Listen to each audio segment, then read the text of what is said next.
व्योम पौराणिक कथा संसार पर आज हम आपको सुनाने जा रहे हैं। एक ऐसी पौराणिक कथा जहां एक पतिव्रता नारी की श्रद्धा के आगे स्वयं यमराज को भी झुकना पड़ा। क्या वाकई धर्म मृत्यु से बड़ा हो सकता है? कैलाश पर्वत पर एक दिन माता पार्वती ने भगवान महादेव से पूछा कि पृथ्वी लोक में स्त्रियां तुलसी माता को जल क्यों अर्पित करती हैं, उनके पास दीपक क्यों जलाती हैं, घर के द्वार पर जल का कलश क्यों रखती हैं और गौ सेवा को इतना महत्व क्यों देती हैं। तब भगवान शिव ने कहा कि यह साधारण पूजा नहीं बल्कि धर्म, करुणा और पतिव्रता शक्ति का रहस्य है। और इसके महत्व को समझाने के लिए उन्होंने एक प्राचीन कथा सुनाई कि आर्यावर्त की एक समृद्ध नगरी में चंद्रकेतु नाम का एक अत्यंत धनवान सेठ रहता था, जिसके पास वैभव, मान, सम्मान और संपत्ति की कोई कमी नहीं थी। लेकिन वह और उसकी पत्नी देवमती संतानहीन थे और इसी कारण भीतर से अत्यंत दुखी रहते थे। उन्होंने अनेक दान, पुण्य और व्रत किए पर कोई फल न मिला। तब वे महर्षि दुर्वासा के आश्रम पहुंचे, जहां ऋषि ने अपनी दिव्य दृष्टि से उनके पूर्व जन्म को देखकर बताया कि पूर्व जन्म में चंद्रकेतु ने एक भूखी प्यासी गाय को अपने द्वार से अपमानित कर भगा दिया था और उसी पीड़ा में उस गाय ने उसे संतानहीन होने का श्राप दिया था। यह सुनकर चंद्रकेतु पश्चाताप से भर गया और मुक्ति का उपाय पूछा। तब महर्षि ने कहा कि यदि वह पुत्रेष्टि यज्ञ कराए और गौ सेवा का व्रत ले तो उसे पुत्र की प्राप्ति होगी, लेकिन उसकी आयु केवल 18 वर्ष होगी।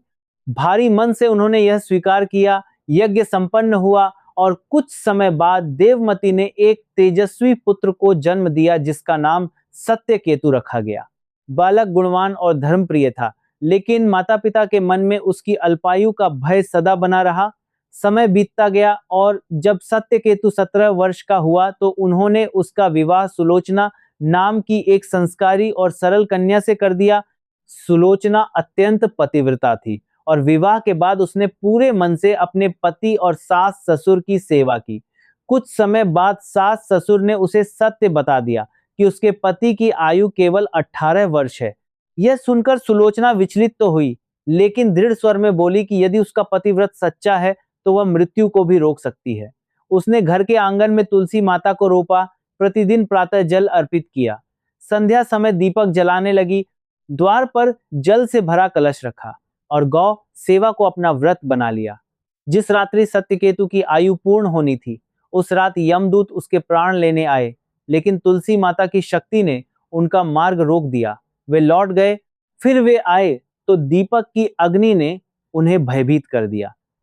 तीसरी बार जल की चेतावनी से वे पीछे हटे और अंत में गौ माता ने मार्ग रोककर कहा कि उनके रहते कोई अधर्म संभव नहीं। तब सभी यमदूत असफल होकर लौट गए और अंततः स्वयं धर्मराज यम अपने भैंसे पर सवार होकर वहां पहुंचे।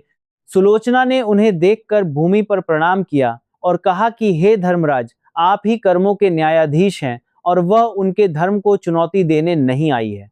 यमराज ने गंभीर स्वर में कहा कि मृत्यु का विधान अटल है और उसके पति की आयु पूर्ण हो चुकी है। तब सुलोचना ने विनम्र लेकिन दृढ़ स्वर में कहा कि क्या धर्म केवल नियमों का पालन है या करुणा भी धर्म का ही रूप है। उसने कहा कि उसने जीवन भर किसी का अहित नहीं किया, केवल पति, सेवा और धर्म का पालन किया है। और यदि उसका पतिव्रत सत्य है तो क्या वह मृत्यु से भी दुर्बल है? यमराज कुछ क्षण मौन रहे और तभी उनके मुख से अनायास निकल पड़ा कि सदा अखंड सौभाग्यवती रहो।